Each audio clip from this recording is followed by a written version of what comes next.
Hey, what's up? Hello, everybody. Welcome to Roll Pod, an Alabama sports podcast from Bama 247. I am your host, Cody Goodwin, and joining me today, as always, on Monday, Sunday, after the previous Alabama game, it's senior writer, 247 Sports, John Talty. And John, got a lot to discuss today. We got to talk about the college football playoff. We have to go back and look at the SEC championship game, which feels like it happened about a week ago. The transfer portal opened today. We'll touch on that near the end of the show. But I wanted to start with the playoff, with the reveal, with the final poll. Alabama is in. Number 4 jumped from number 8 to number 4. Biggest jump, I believe, ever in the 10 years of the college football playoff, at least between the penultimate poll and the final poll. They're in at number 4. They'll get Michigan in the Rose Bowl in the first semifinal. The other semifinal, Washington versus Texas. And people are mad. How do we feel about the angst and the anger surrounding this final college football 4-team playoff? They're going to expand to 12 next year. But how do we feel about the reaction to not just Alabama getting in, but most notably, right, Florida State being left out and just everything that has taken place, I guess, in the college football discourse the last, 26 hours? I mean, fully expected is what I would say. I mean, I know you and I were talking about it the night before. Just the way that it's set up, you had, and we'll get into all of it, but, you had a couple of different paths you could take that all felt justifiable to me, but that were going to guarantee that a big-time program with a big fan base was going to be very, very mad. And it was kind of pick your poison, whether that was going to be Alabama, Texas, Florida State. Ultimately, it's Florida State that got left out. And Florida State is, for a long time, has been known as being like one of the wildest fan bases on Twitter, especially. And they did not disappoint on Sunday. They were letting it rip. But I mean, this is kind of what I would say. All of the players were playing the game that I expected them to play. I think people who like the SEC were happy about it. I think people who don't like the SEC were very angry about it. And I think that informed a lot of the takes and opinions that we saw kind of crop up after that announcement. Did the playoff committee get it right? In my opinion, yes. I think the issue for the playoff committee, and it'll be, less of an issue moving forward as they expand to 12 teams next year. But this stuff I don't think there will be quite the angst, just how unique the circumstances was. It's kind of like, who cares at 12? But I'm sure we'll still have these situations pop up. But big picture wise, when your main criteria or main mantra is to pick the 4 best teams, that is inherently a very vague designation and leads to ultimately a subjective decision. And I think that's what's been kind of funny to me. And some of the reaction is like, this is subjective. It's like, well, it's all subjective. It's always been subjective. Why did Central Florida, which went undefeated, not get in? That was a subjective decision because it was deemed that they did not play in a strong enough conference to warrant getting in. Liberty went undefeated this year. They did not get in. Why did they not get in? Because subjectively it was decided that they did not play a strong enough schedule. Now, I know that that's different than a Power 5 program, but what's been funny to me is that it's kind of like, it's almost like they just realized like it's subjective. Like it has always been subjective. That's been the whole thing the whole time.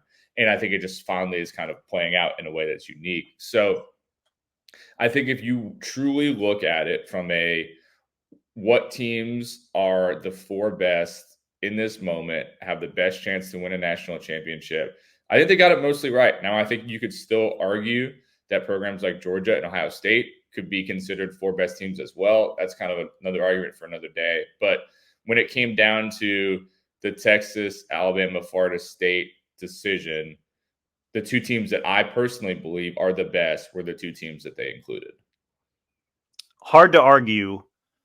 And what maybe, a lot of people are mad. I'm not mad. I'm frustrated. I think I'm frustrated because it kind of goes back to why I've been maybe whining about the playoff committee the last few weeks. And I feel like just the frustration is just going to, laser beam at Boo Corrigan because he's just, man, like I think Alabama over Florida State's the right decision, but like the fact that he went on ESPN and even doubled down on it with his phone call with the other media who had other questions about it was just like he went out of his way to say that the Jordan Travis injury played a large reason into why Florida State was ultimately dropped out of the top 4, and I think that is not fair. I also think that that's the wrong way to approach a decision like this. Like, I think Alabama had the better resume than Florida State. And I don't know that anywhere in any of the comments that Boo Corrigan made did he like say that. Because I mean, like, look at this. Like, Alabama, I don't think he said it at all. Like, Alabama went 12-1. They won the SEC. They had 4 wins over teams that finished ranked in the final college football playoff poll. They had, according to ESPN's metric, the 5th hardest strength of schedule rating of number 5. Their regular season opponents, the 12 teams that they beat, had a combined record of 83-59, like really good record. And they had 6 wins over teams that finished with a winning record, not 500 or better, teams that finished with 7+ wins. Alabama had beat 6 of those teams. Florida State went 13-0. They won the ACC. They had 3 wins over teams that finished ranked in the final college football playoff poll, but their strength of schedule rating by the same ESPN metric, 55. The combined record of and I do think he mentioned that. I do think he mentioned that was the one thing that I think he mentioned was that Florida State's strength of schedule was considerably worse than Alabama's. But that's the only real direct comparison that I heard made in all of his comments that he made. And he just totally buried the lead on that. And so I think like the fact that he led with like, yeah, Jordan Travis's injury played a role. That's fine. But like, man, you've got to come out and be like, look, Alabama had a better resume. They had a better win. The playoff committee, for all their faults, have a documented history now multiple times this season. I think I've said this on the pod before, and I think I said it to you Saturday night while we were watching the final couple games. Playoff committee rewards big wins. Washington went to Corvallis and beat Oregon State, and they hopped Florida State into the Final Four when they were still a bunch of undefeated teams. Georgia pounds Ole Miss, and they jump Ohio State for the number 1 spot. Like, Alabama beats Georgia, so Oregon loses. Ohio State doesn't play. Texas wins, so they jump in. Georgia has to fall. Alabama jumps in. Like, they reward the big wins. And the fact that they did not get out in front and say Alabama had a better resume, Alabama had more wins over better teams. Alabama had arguably, one of the biggest, if not the biggest win of the season over Georgia. Like, they went out of their way to say it was what Washington did when they jumped Florida State. They went out of their way to say it was what Georgia did when they hopped Ohio State. The fact that they didn't come out and just say that up front, missed opportunity for the playoff committee to really be like, hey, like it's because of what Alabama did, not because of what Florida State didn't do.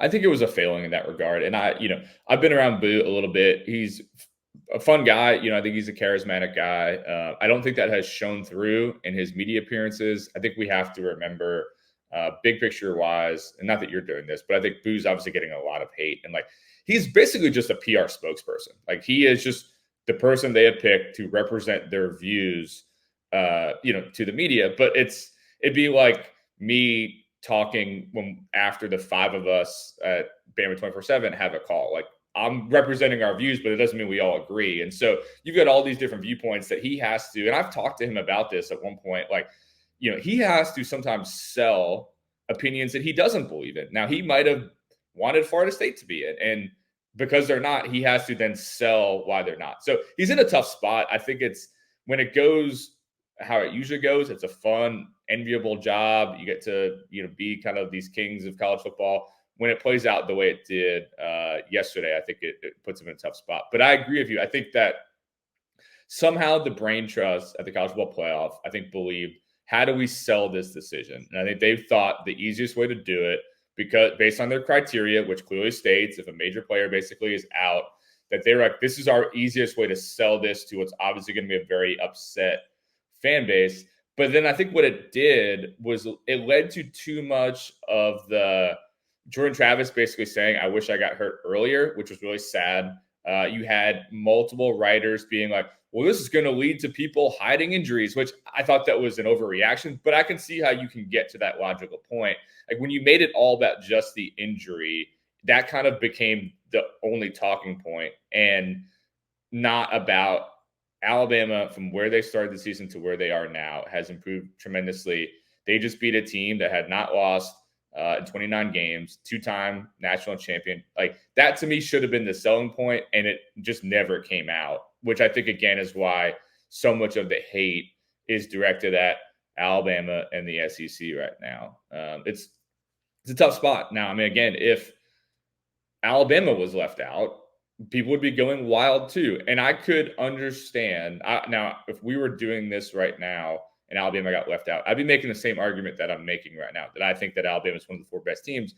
But I could understand why they would get left out. If you purely went, all right, undefeated Power 5 champion, they're getting in. Texas beat Bama, boom, done. I could get that. Now, I don't think that would be four best teams. I think that might be four most deserving teams, but I could understand that argument. So I'm a little surprised in some regard. Now, you and I won't out the people who had differing opinions, but you and I the night before when we were talking about it, you and I both said Bama's going to be in, and that's kind of the logical point that we got to. Kept talking to people around the SEC, and they were so confident Alabama was getting in. I was a little skeptical, but they're like, it's getting in. Greg Sankey obviously had his Sesame Street comment, which I enjoyed, and it worked out. But it's again, you just very rarely see it actually come down to the final day. I mean, that was probably, ESPN dragged it out for all they could, but that was probably the most exciting selection reveal that I can remember in the 10 years that they've been doing it.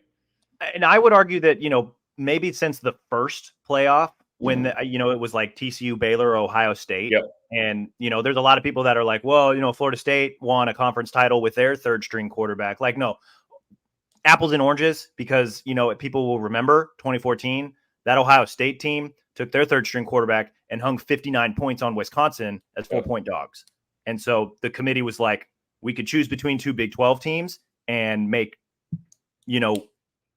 we could make one fan base irrationally mad because we picked one over the other, or we could pick this third option that looked really impressive. And, these two teams can just fight with each other over there. And so I think, and obviously that one worked out because Ohio State got in as the 4 and they ended up winning the whole thing that year. This is not that. This to me, like I would argue, like, I don't like that they use the Jordan Travis injury, but I would argue that Alabama would still have a better resume than Florida State, even if Jordan Travis was healthy. Like, on paper, like, I just don't know that you can argue that.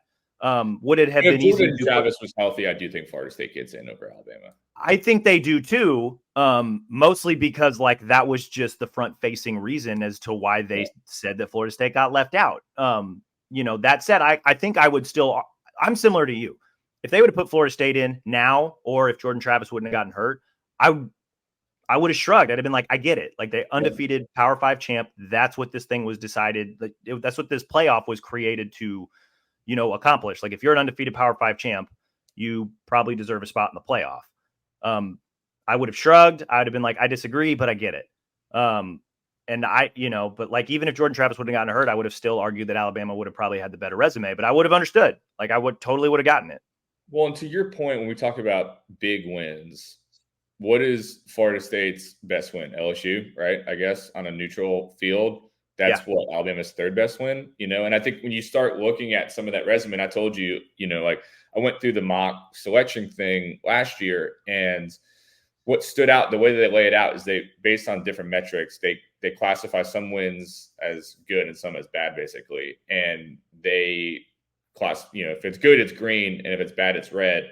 And it's just like, I don't know, just dumb brain. You see a lot of green, you're like, oh, that's a really good schedule. And you see a lot of red, and like, oh, that's not good. And I haven't seen the full metrics for this year, but just knowing kind of how the formula works, I think you saw a lot more green for Alabama than you did for Florida State when they looked at those two. And I think that played a role, that just the wins that Alabama was able to stack up against Tennessee, LSU, Ole Miss, and Georgia is, if Georgia's not the best win of the season, the only reason it wouldn't be is just because Alabama beating Georgia gives Texas the argument that they beat Alabama, that might be the best win. But it's one or the other. Either Alabama has the best win or it's involved in the best win because of how good it is. And Florida State just doesn't have it. It was a down ACC. I know there's been all the arguments of, well, they had a winning record against the SEC this year. It's like, well, who did they really beat, though? I mean, Florida State over LSU, that's a legit game. They scheduled LSU. LSU's a powerhouse. LSU was not quite what we thought they were going to be. They were still very good. Most likely, I haven't turned in my Heisman vote yet, but most likely had the Heisman winner at quarterback this year. That's a legit game. They did what they had to do.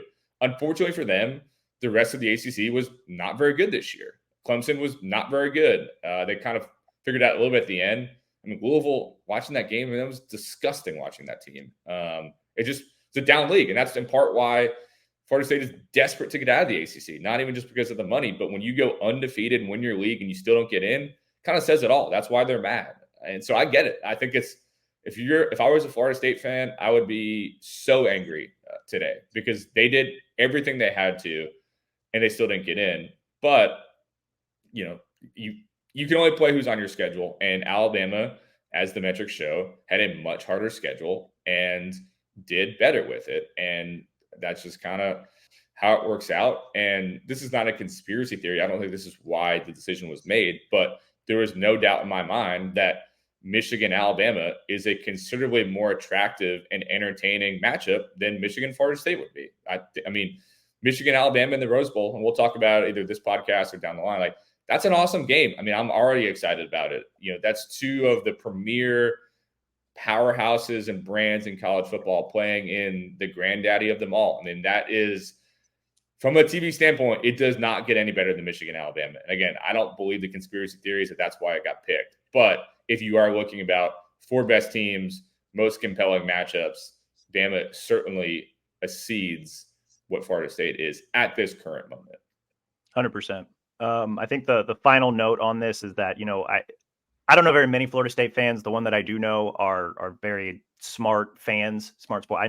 We know the difference between like the irrational fans and the smart, more level-headed fans. Every Florida State fan that I know, admittedly, not many, they all kind of shrugged and said, like, I get it. Like, it stinks. But I think they understood. And I think, just talking to those guys, their anger rightfully more at the playoff committee, right? Just the fact that it's a subjective 13-person panel that ultimately makes this decision. But then on top of that, like, it's, I would be mad at the playoff committee because, when they went about designing this thing, like, it was to kill the BCS. So instead of picking 2 teams, let's pick 4.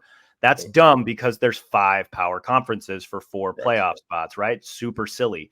And if you really, really want to get meta about it, like, remember the alliance? Yep. You remember the ACC, Pac-12, Big Ten alliance after Texas called the SEC and said, let us out of the Big 12. We want to come party with you guys.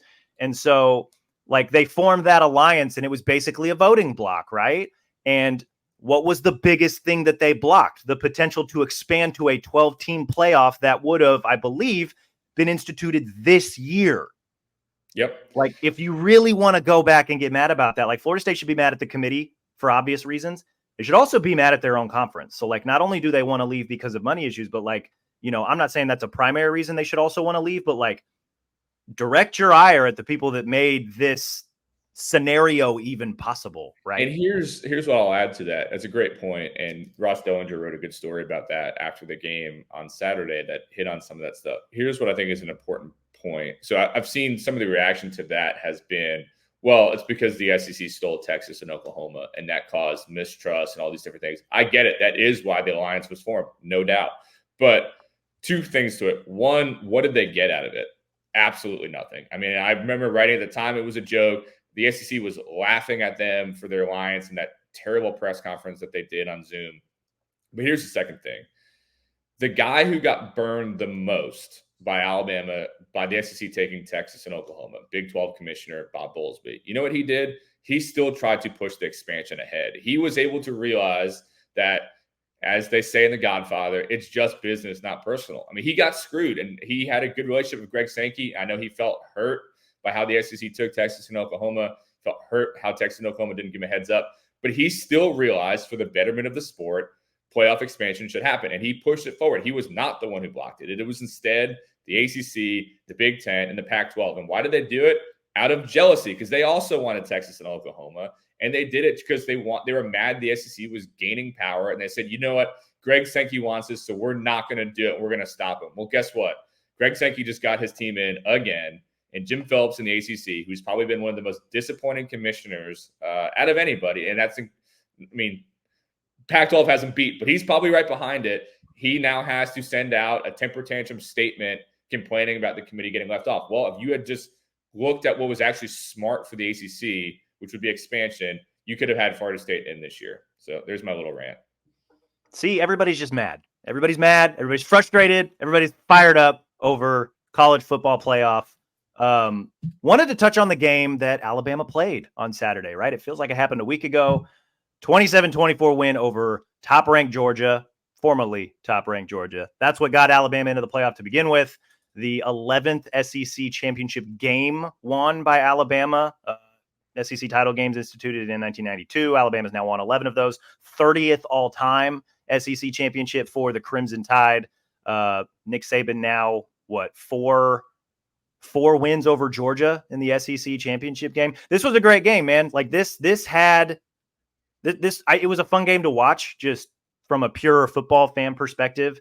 And this was, I know Saban said, I believe it was after the LSU game, that was probably the best complete team performance that they had, at least up to that point. I would argue that this trumps it. Like this was the best version of Alabama that we have seen. This was the team that was capable. The team that played on Saturday night is capable of winning the whole thing. The team that showed up on Saturday deserved, I believe, the opportunity to have the chance to go win the whole thing. They ultimately got that on Sunday. I know we're a few days removed now, but like, what was your biggest takeaway from Alabama's win over Georgia? I think it's something that I think we've hit on all year round. And I think that is Alabama's resiliency and their ability to make adjustments. And, we were texting last night about Saban's really interesting answer to Roman Harper and SEC Network. And, he gave kind of a similar answer in the press conference afterwards, about just what they saw after the first drive that Georgia put together. It was just a beautiful drive. It was Georgia's got it figured out kind of drive where it just was scripted beautifully. Bama, was barely touching guys on that drive. Georgia just did everything they wanted on the first drive. And you thought, all right, this is going to be interesting. And, Georgia, especially under offensive coordinator Mike Bobo, is known for having really good scripts to start games. So for me, it was like, all right, they're going to come out looking good. Can you withstand the early onslaught and make adjustments and figure it out? And Alabama obviously did. Defensively, made really good adjustments. I think coming into the game, we talked a lot about Brock Bowers and that impact. And again, that first drive, he was looking dangerous. And they did a really good job, I think, of dealing with Brock. Now, I know he wasn't 100%, and that might have helped them. But still, I thought they did a really good job of dealing with him, just how dangerous and explosive he can be as a player. I thought they did a pretty good job of, dealing with Carson Beck. Did a great job with the run, which was a concern I think both of you and I had after how they performed against Auburn. And then offensively, I don't think Jalen Milroe had his best game. There were multiple throws that ball, it was just off, a little high, a little too low, not enough zip, whatever it might have been. But I thought it was really smart. I think it was around the third or so drive of the game where Tommy Rees started running Jalen Milroe. And it was like, all right, this is probably what we're going to have to do to win this game. And I think that was something that I thought about too, that like, you got to unleash this guy. Like, you're going to need every yard you can get against the Georgia defense. Like, you're going to have to run Jalen. And it felt like once they started running him out, I thought that the offense really opened up from that point and looked, more effective and explosive and all those different things. So, big picture, I think it was kind of encapsulated a lot of what the season has been for Alabama. Start off not looking great, make adjustments, get stronger as the game goes on. And, there were some big boy moments at the end of that game where Georgia was really putting the pressure on Alabama and they delivered. And I think that, again, just speaks to the resiliency of this team. Yeah, no, the defense was Georgia was the hot knife on that first drive. Alabama's defense was the butter. 8 plays, 86 yards, touchdown. They go up 7-0. Georgia scored a field goal. Like they did not score points on 7 of their next 8 drives. And the only points that they did score was a field goal. Like that is that a very impressive defensive performance. And Saban made the comment, and it struck me because he had made similar comments after a couple different games this season where, they were trying to maybe adjust, how they were aligned on the defensive line to try and stop the run because they knew that a lot of Georgia's offense, Carson Beck's phenomenal. I think he showed that again, even though Alabama frustrated him quite a bit. But it starts with the run game. And so they were trying to, I guess, get too cute a little bit and trying to do different things to stop the run. And they got carved up. And then they basically retreated back to their base defense, like what they do very well.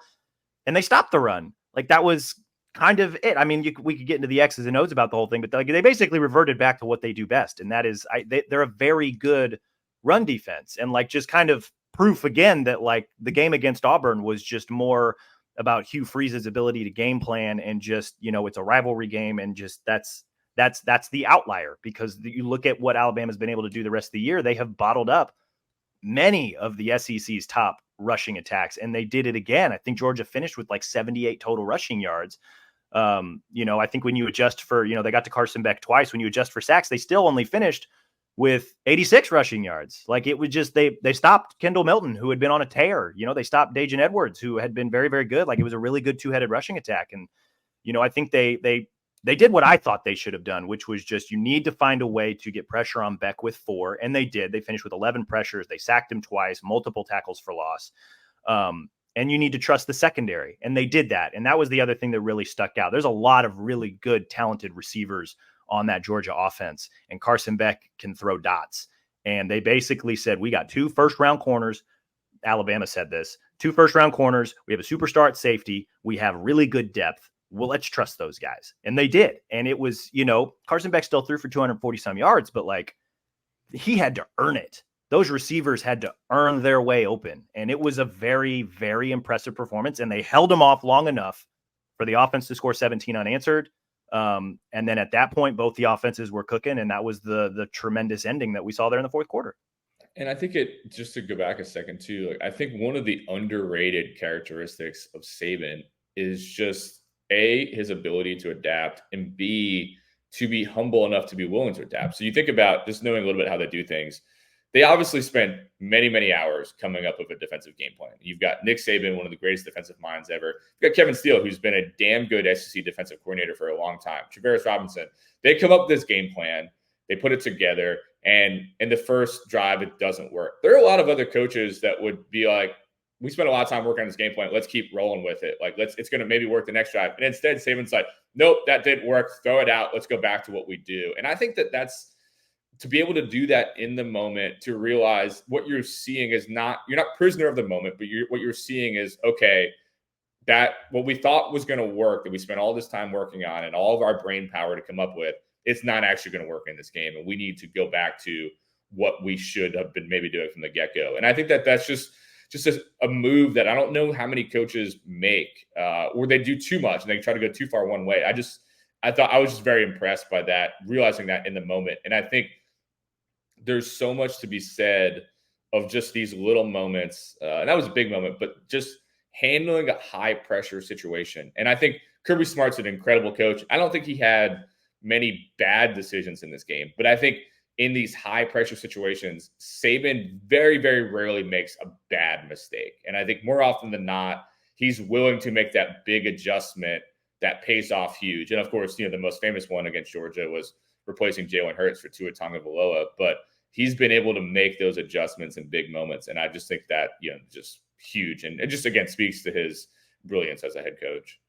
Yeah. Well, and while they were doing that defensively, I mean, you mentioned it too on the offense. Another thing that I thought that they had to do in this game was I established the mill row, right? The first 2 drives, back-to-back 3-and-outs.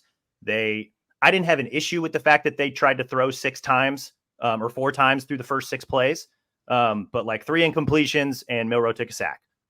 Very first play of the 3rd drive, Milroe takes off running, 9-yard gain. And just the threat to run opened up everything else. It led to 17 unanswered points, back-to-back scoring drives in the first half. They go up 17-7 at halftime. And the offense stagnated a little bit because, again, get credit to Kirby Smart for probably making some halftime adjustments. But this too, and we've said this about Alabama and different variations of it all season long, Georgia closes into within 20-17. Alabama had to have it. And I think I even said it when we were sitting there watching the game. I was just like, if Alabama does not get any sort of points here, they are probably in trouble. And to that point, they had gone I think 5 straight scoreless drives or 4 straight scoreless drives. They marched down the field, 9 plays, 75 yards. Milroe, I think he hit Bond 4 or 5 times on that drive, went 4 for 4. I mean, he started 3 of 9 passing, finished 10 of 14, hit his 5 last passes. I think, it was Dupree once and then 4 straight to Isaiah Bond. Go down, score a touchdown, go up 27-17. Georgia comes right back, scores within 3 again, 27-24. Very first play of that next drive, I was like, they probably need a couple first downs, 30-yard run by Milroe, and that effectively killed the game. Just amazing poise. And same thing we were talking about during the Iron Bowl, right? Mistake. And then 4th and 31 happens, and it's a dot. And I still remember Milroe after that throw, just super calm, collected, looking at the sideline. What's next? Same thing here, right? Georgia comes within 3. Okay, well, we're going to go, and he did it with his arm. And then again, Georgia comes within 3 and we're going to go again. And he's, takes off running, not just that 30-yard run, but 2 plays later, 8-yard run to move the sticks. And then they were able to run the clock down. Just incredible poise, incredible just growth over the course of the season. And, I think it was Rodak who made this point too. Another part of this game that Alabama needed to win was the turnover battle. And very quietly since the bye, 1 turnover by Alabama's offense. And it was just that weird, ill-advised crossbody throw against Kentucky. Otherwise, they have dominated the turnover battle. And this one especially, right? Shout out Tresman Marshall, former Georgia player, jumps on a fumble when Georgia tries to get too cute, way backed up in their own area, leads to a field goal that ultimately stood up as the final margin. Just incredible stuff out of the offense. Another, like you mentioned, not even Milroe's best game, but it was still good enough to beat Georgia, which is wild. Would we have said that in September? No. Again, I think there's been what's so amazing about, we've talked about this in previous podcasts, is that it's not that anything that has happened from a big picture standpoint shocks you. It's just about when you actually watch it week to week, it gets more and more surprising. But if you told me again, at the beginning of the year, Alabama went 12-1 and beat Georgia in the SEC championship game, be like, yeah, I could see that happening. They should be in that kind of spot. But I just think, and I think it's part of what people are upset about Alabama too, maybe making the playoff, is that I think sometimes we get locked into early opinions and they lose to Texas, look really bad against South Florida. And everybody's like, all right, this Bama team's bad. They're a mess. Get them out, and then it takes kind of watching them week to week where you just see that improvement, and you just see them building up to where they are now. I think it's interesting. I was listening to our colleague Josh Pate, and he kind of brought up that after that week 3 loss, it felt like a loss, week 3 win over South Florida. And I think Josh was like, I don't think this team's coaching staff is good enough to basically be good. And he kind of issued an apology for it. But that's also the thing. I remember at that time where it's just man, people did not like Tommy Rees. There was that weird thing with, ended up with Lane. Is Kevin Steele calling the plays? Is it Travaris Robinson? The offensive line looked like a disaster. It's what is going on with them? It was just it was pure on panic mode at that time. And it's just kind of been an amazing story to see them grow from there to where they are obviously now. And having, we'll save this for another podcast, but I mean, you can definitely talk yourself into Alabama winning this national championship. I think the opportunity to have a month to game plan and strategize against Michigan, I think they match up well against Michigan, honestly. And then, if we'll see what happens from there. You got to win that first one. And that's, they're an underdog in that game, which I think plays right into Alabama's favor. And then, potentially a Texas national championship rematch. I mean, it's going to be really exciting to see how that all plays out. But I think that, again, we've got a month to wait, so I'm not trying to, get too wild over it. But I'm already excited about that Bama Michigan game. I think it's going to be great.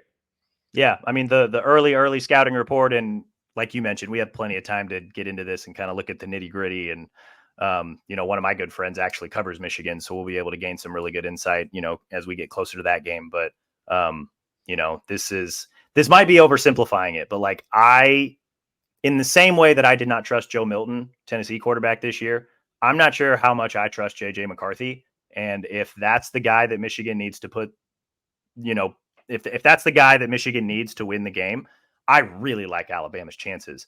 And, again, we'll get into it more, as we get closer to that game. But like, it also says a lot.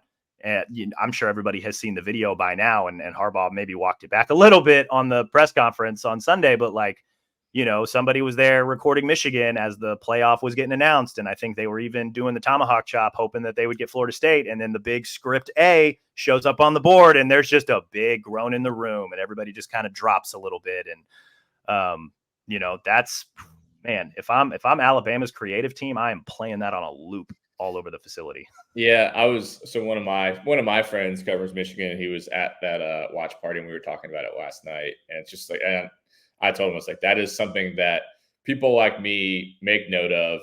And it's essentially, if Alabama wins, like that might be my lead of the game, just because like that immediate kind of guttural reaction to it. Like if you're Michigan, like you can't be happy that's out there. And obviously, I support the media and all that. But that's one of those like, man, I would have paid probably a lot of money if I'm Michigan to not have that video get out, because it's just an immediate reaction of like, oh, that's not who we wanted. And I think it says it all. Now, I think, again, Michigan can win. We'll talk about that down the line. I don't think it's, again, there's a path. There's absolutely a path. I mean, Michigan's a good team. They're undefeated. They won the Big Ten. They beat Ohio State. I mean, that's a quality team overall. But you can tell they wanted Florida State. And I would too. Florida State against their backup quarterback after how they've looked. Like, yeah, if I'm Michigan, I'm like, we'll take Florida State. We'll win that game. And then, we got a shot, whether it's against Washington or Texas. 100%. I'm going to wrap up today's show with some maybe quick thoughts on the transfer portal. Today is, at least as we're recording this, December 4th. Transfer portal officially open today through January 2nd, a 30-day window here. 247 Sports actually has a Transfer Palooza show that's going on right now as we're recording this. Go check that out. We're also running a deal, 60% off your subscription. It is an upgradable subscription. So if you're already subscribed, you can go click that and get 60% off, I believe, for an annual membership to mark the occasion. But a lot of big names have already jumped into the portal. Brett Greenberg and I, our recruiting guy, kind of put together hey, now that the portal's open, Alabama's obviously still playing for a national title. So we're probably not going to see a ton of names enter into the transfer portal, or at least as many as we maybe thought. I think it's fair to say that the expectation is a handful of Alabama players will probably enter their name in the portal. They've lost, I think, as many as 30 guys over the last 2 or 3 seasons to the portal. I think it's also fair to say that Alabama will continue to mine the portal, right? They've had success. They haven't brought in a ton of guys through the portal in recent years, but the guys that they have brought in have been very high impact guys, like Jermaine Burton, for example, Tresman Marshall, obviously from Georgia as well, but, Eli Ricks, Trey Amos, who played very, very well after Kool-Aid went out in the Georgia game. Wanted to make sure I mentioned that. A lot of depth guys on the defense stepping up. But then also, like I think I mentioned Eli Ricks coming over a couple years ago. Jahmyr Gibbs, another big guy. Tyler Steen from Vanderbilt. Now he's in the NFL. Alabama doesn't go after a ton of guys in the portal, but when they do, they tend to be high impact guys. And we've already seen a ton of big names already enter the portal. I don't know that a lot of these names are guys that Alabama will go after, but they might have a cup of coffee or conversation with some of these guys. Most notably, a ton of quarterbacks, I think, have already jumped in.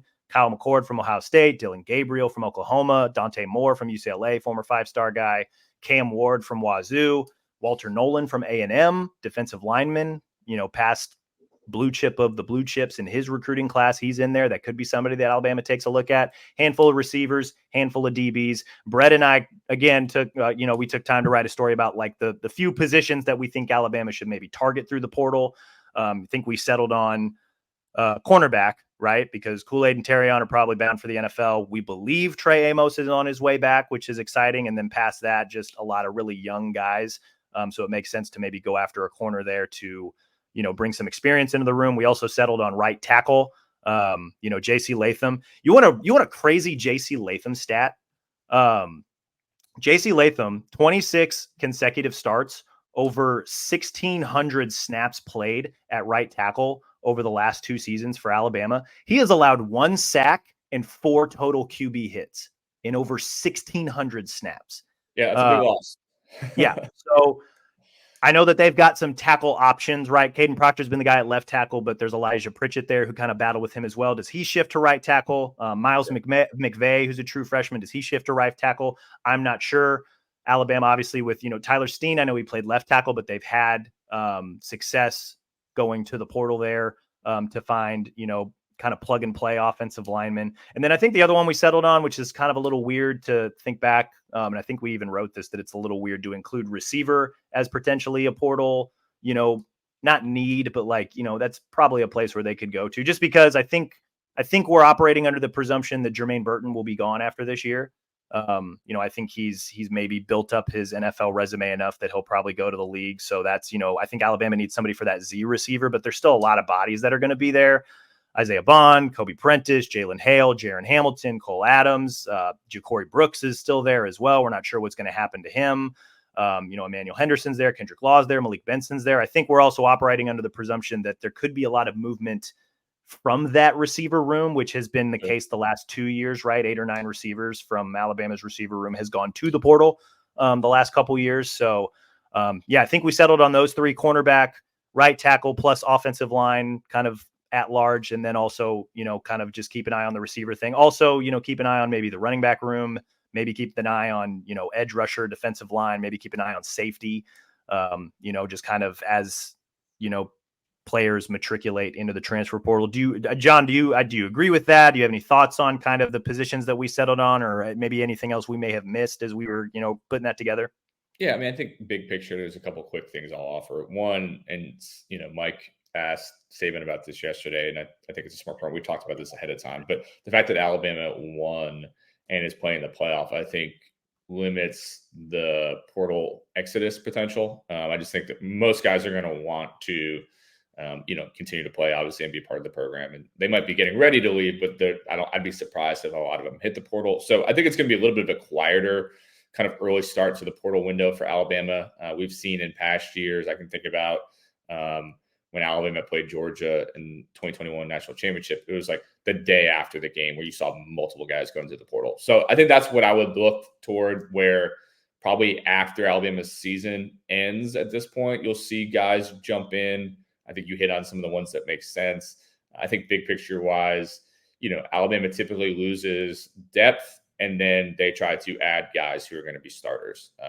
Saban's talked about that multiple times. You really don't want to grab a guy out of the portal unless there's a real viable path to them making a major impact on your season. And I think they've had a pretty high hit rate on that overall. Even if, Trey did not win a starting job to start the year, how he played in an SEC championship game just shows the value and so good in adding a guy like that. Jalen Key's obviously been very good. So I think the ones that you hit on make sense. I think you got to grab a cornerback. I think wide receiver is just one of those that there's going to be some talent that will hit the market.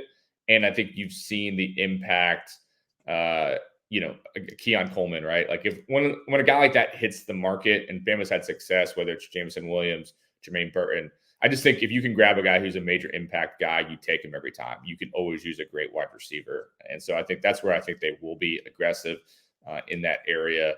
Offensive linemen are very hard to find. And so I think they'll be looking, but that is one of the hardest things to find in the market because literally everyone wants one. So that's going to be interesting to see where they can get in the game. And I'll just tell you that in this current world we live in, Alabama is not the most aggressive when it comes to NIL.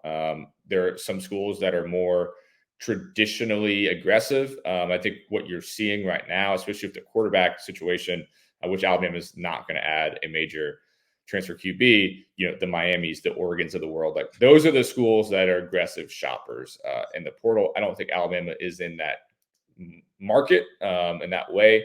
I think it'll be interesting to see if they can kind of get in the mix for Walter Nolan, who at one point was number 1 or number 2 player in the country, went to Texas A&M.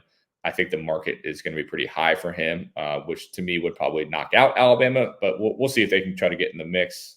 So I think Cody, it's a mix of what are you shopping for, and also it's kind of like when I go to Target and I have a plan and then I see something there that I want that wasn't on my plan. I'm like, I'll take that too. And so there are going to be some guys who are going to pop into the portal that Alabama might think, hey, I didn't know that guy was going to go into the portal, but he's really good and we should try to add him. So I think you'll see they average 5 to 6 guys somewhere in that range every year that they add from the portal standpoint. So I think, unfortunately for our Bama audience, I don't think it's going to be as exciting for Alabama portal wise because of what they have going on. But the flip side of that is because they're in the playoff. That's why. So take the good of you're going to be in the playoff. There's a lot of excitement coming down the line for why there might not be quite as much exciting news in the portal side, but they'll end up adding guys, losing guys, and that'll play out over the next month or so.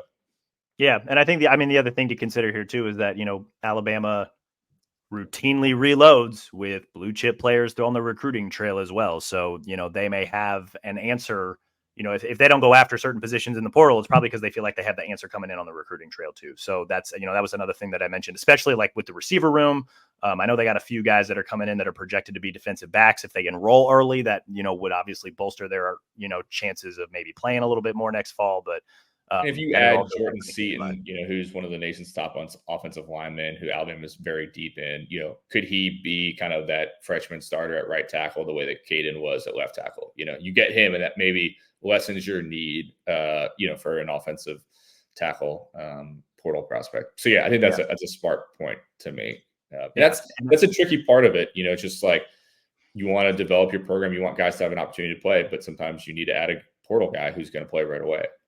Yeah, no, it's become college football's free agency, right? And I think teams would be kind of silly to not explore that, right? I think another, position to maybe keep an eye on, as we were writing that, we obviously said right tackle because of Latham leaving, but we also, kind of made mention that, Seth McLaughlin has not confirmed if he's going to come back or not at center. I think a lot of Alabama fans, because of his snapping issues, would prefer that he just kind of move along, but that's valuable experience that he has. And if he's gone, like that is, there's a handful of other guys who are in the room. There's also some interior linemen coming in through the recruiting trail who I know will be, with Alabama at the Rose Bowl, so they'll be part of the bowl prep and they'll, be able to get that head start before spring ball. So, do one of those guys emerge, come the spring or fall camp? That's, something to keep an eye on. If Seth doesn't come back, he's been a little non-committal about that, or at least, kind of Sabanized to the point that he's kind of where his feet are and he'll focus on that when the season's over. But just something else to keep in mind. We'll be doing our best to keep tabs on all the portal stuff. Again, we're not expecting a ton of movement either in or out of Alabama for now, just because obviously they're still playing. But that is something else that we'll keep tabs on, because that's college football it's approaching NFL levels of literally never sleeping. And the portal is a great example of that. No doubt. I'll throw it out. If you're not already, follow Matt Zenitz and Chris Hummer. Those guys are monsters covering the transfer portal right now. And, they're going to be on, you mentioned the Transfer Portal Palooza show, which everybody should watch as well. But just in general, follow Hummer and Zenitz. Those guys are everywhere. Yeah, those guys, they're locking down the portal the same way Schefter locks down NFL news. Right. Yeah, college football playoff, SEC championship game, transfer portal stuff. I think that's all we got on today's show. John, you got any final thoughts before we sign off? No, I mean, it's been a wild couple of days stretch here, and I think it's a little calmed down some here coming up, but I'm sure we'll have a lot more. As we get into it, a lot more Bama Michigan stuff to come. We can get some. You've got a Michigan friend who covers them. I've got a friend who covers Michigan. We can get maybe some guests in over the next month or so to try to break down this game. Absolutely. I think the tentative plan later this week, either Rodak or Brett or even John, I'll throw it out to the team and see what we can do. But we'll probably talk a little bit more transfer portal stuff, maybe talk some hoops later this week. Since, yes, it is also basketball season. We're recording this on Monday. Alabama does play at home tonight, I believe, Arkansas State. So, we'll touch on that. We'll touch on some transfer portal happenings. And then in the weeks ahead, we'll get ready for the college football playoff national semifinals, Alabama versus Michigan. Been a tremendous season. We'll see if the Tide can keep it going. Before we return later this week, be sure to rate and review the show wherever you listen to your podcasts, Apple, Stitcher, Spotify, even our Bama 247 YouTube page. Subscribe to Bama 247 and 247 Sports. Again, 60% off an annual subscription. It is upgradable. That is a transfer portal special, so be sure to take advantage of that. Put a link to that in the show notes, guys. Subscribe to 247 Sports if you're a college football fan, but especially if you're an Alabama fan. We've had a lot of fun stuff this season. Plan on having a lot more fun stuff over the next month to get you ready for the Rose Bowl. Thank you again, John, for coming in. Thank you again, guys, for listening. We'll talk to you again soon.